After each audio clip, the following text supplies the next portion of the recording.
What's up, everybody? I think I should probably start off by saying last week I posted a vlog, sorry, you can see it here, and I said that I'm gonna cut back on the work that it takes me to post these videos, so, a little less, show busy, sitting here in front of my little entertainment center thingy that I have in my bedroom, maybe a little more personal, so welcome to where the magic happens. Not really, no magic happens here. Today we're going to talk about Mass Effect 3 and what I thought about the ending. But let me just start by saying that if you don't have any inclination or interest in Mass Effect, the Mass Effect story, the Mass Effect games, anything dealing with Mass Effect, then you're probably not going to watch this video, because that's all we're talking about today.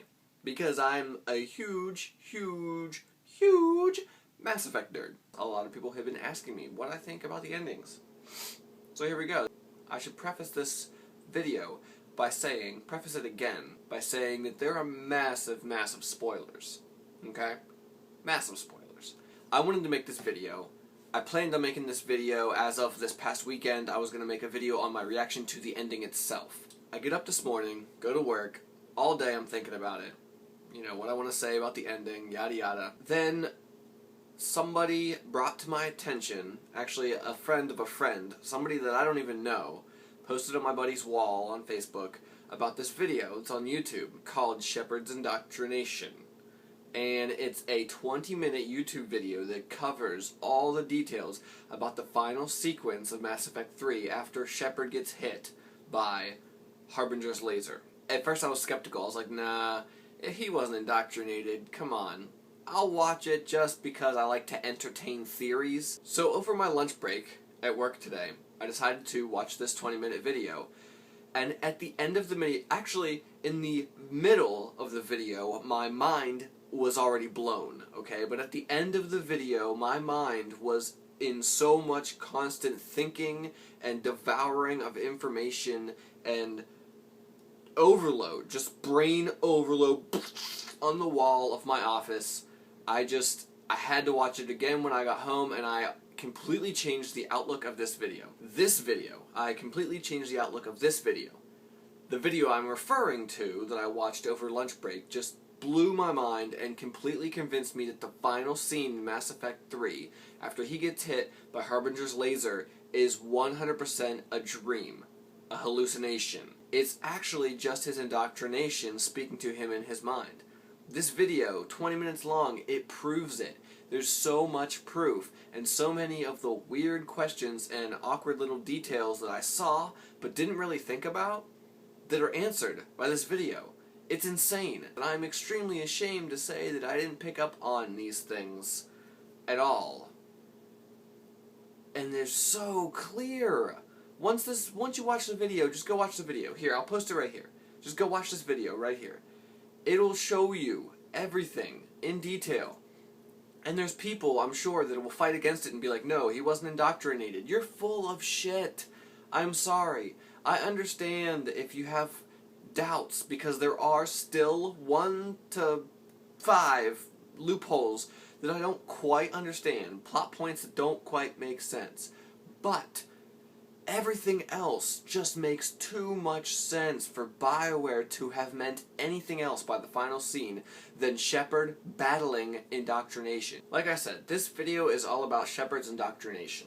It is an interpretation and a theory devised by many Mass Effect fans, and so technically we don't know if this is actually what BioWare had in mind when they made the final scene in Mass Effect 3.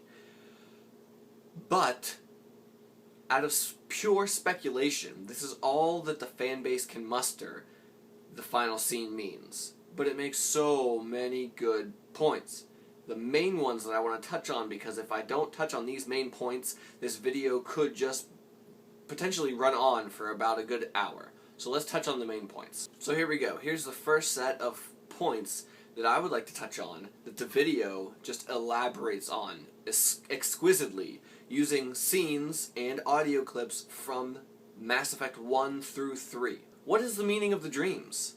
Shepard has 3 distinct dreams. I believe it's 3. It could be 4, but I'm pretty sure it's 3 distinct dreams every time his goal is diminished a little bit. Every time that there's a downfall in the plan, he has this dream. What are the purpose of having these dreams in the game if the final sequence isn't indoctrination? Technically, then the dreams have no place except they're just bad dreams, whatever. No! They're in there for a purpose. Secondly, why does nobody notice the boy?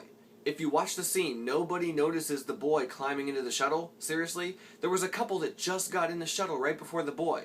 You're telling me these humans who are being attacked by sentient machines are so inhuman that they won't help this little boy into the shuttle? Please, come on now. He's an illusion. Nobody sees him, including Anderson, in the scene where Shepard's talking to him in the vent. Nobody sees him because he's an illusion of Shepard's mind. Why would Shepard be immune to indoctrination? That's easy. He's not. He's a simple human. Matter of fact, if anything, he is more susceptible to indoctrination because he has pieces of machinery, he has synthetics inside his body when they brought him back to life at the beginning of number 2. Duh. Moving on. Why does Harbinger take a special interest in Shepard? That one too is easy, because Shepard is the greatest human with the most willpower. He's such a huge force for the human species that if they can indoctrinate Shepard, anybody, including other races, as evident from this game, will fall behind Shepard's lead. That's it. Why are there trees from the dream sequences placed around the beam after Harbinger hits you with his laser? Huh? I actually didn't notice that one the first time. Like, I saw the trees, but it never registered in my brain that those weren't there beforehand, and hello, where did those trees and bushes come from? His dream sequences. Derp.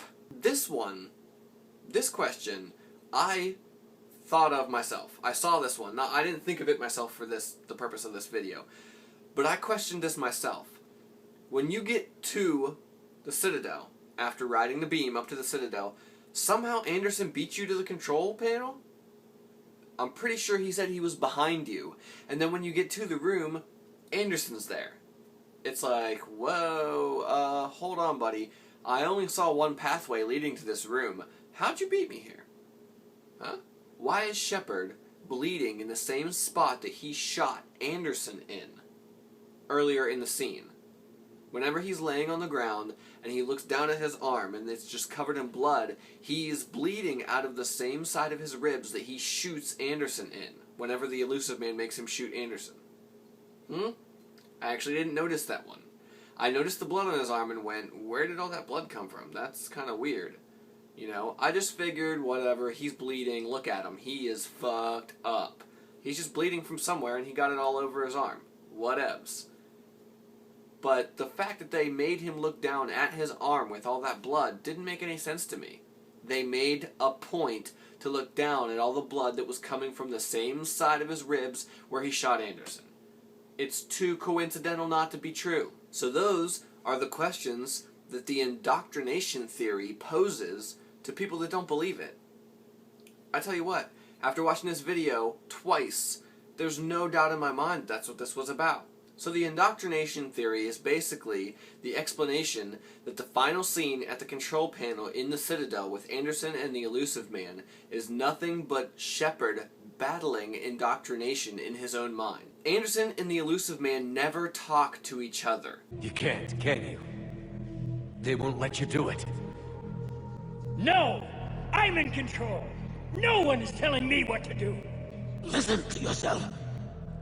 You're indoctrinated. Anderson represents hope, the part of Shepard's brain that hasn't been indoctrinated yet.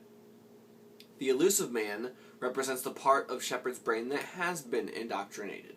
Have you noticed that in the final scene, when Shepard and the Elusive Man and Anderson are all having their little squabble, Commander Shepard continuously holds his head as if he has a migraine, a massive migraine, just pounding away at his brain. Yeah, signs of indoctrination.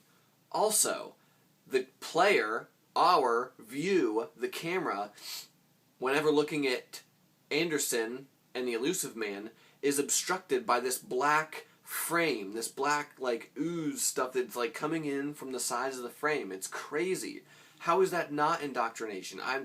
There are so many good points that point to indoctrination. Like, this whole scene is nothing but Shepard battling indoctrination, and there's so many good points and so many things that fall into place once you accept it as fact that I don't even know. I am ashamed of myself that I didn't put two and two together and realize that I was being indoctrinated, and I succumbed to the will of the Reapers. Their final act to try and get Shepard to go with their plan, to let down his willpower and give in to the machines, was the boy, the little ghost boy in the Citadel. Whenever you're ready to make your choice, one of A, B, C, one of red, green, and blue, you make your choice of what you want to do. That is the final test. He's not a godlike entity. He's still an illusion in Shepard's mind. Oh my god, I could go on forever about this, so I'm going to stop because I probably have a good half hour of footage. My camera's going to cut off any second. The TV's going to go off. It's just so much. I'll carry on conversations with anybody that wants to talk about this in the comments, or message me on any social media. I'll talk about it. It's fantastic. And so personally, at first, I felt like the ending of the game was meh. I was like, whatever, it's the ending of the game, meh, it was okay, it was more about the journey that got you there, okay? BioWare should not change the ending of the game for the fans that didn't like it, even if most of the people didn't like it. But they're not. What they're going to do, what I think they're going to do, is the DLC is just going to explain better the ending. And after watching this indoctrination video, I'm hoping that they're going to let you finish out taking on the Reapers, because technically Shepard wakes up and has a breath and comes out of indoctrination clear as day, and he's gonna fuck the Reapers up. Something terrible. So don't change the ending, BioWare. Please, for the love of God, don't change the ending. B, I feel like after watching the indoctrination video that the ending is awesome. The ending is great, and it's made me find a newfound respect for this game inside myself. 1 will always be my favorite. It will by far always be my favorite game of the trilogy, but this game was awesome, and I love how it ended. And I cannot wait for the next DLC that helps to better explain the ending, because it's going to be sploosh-tastic. I've taken up enough of your time. I'm sorry. This video was probably like a bajillion minutes longer than I wanted it to be. But anyway, so yeah, main points.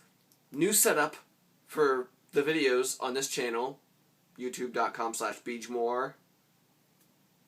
Indoctrinated. He was indoctrinated, damn it. Don't change the ending, BioWare, for the love of God. And Summer Shandy is the best seasonal beer on the planet. That be all. Peace out, guys.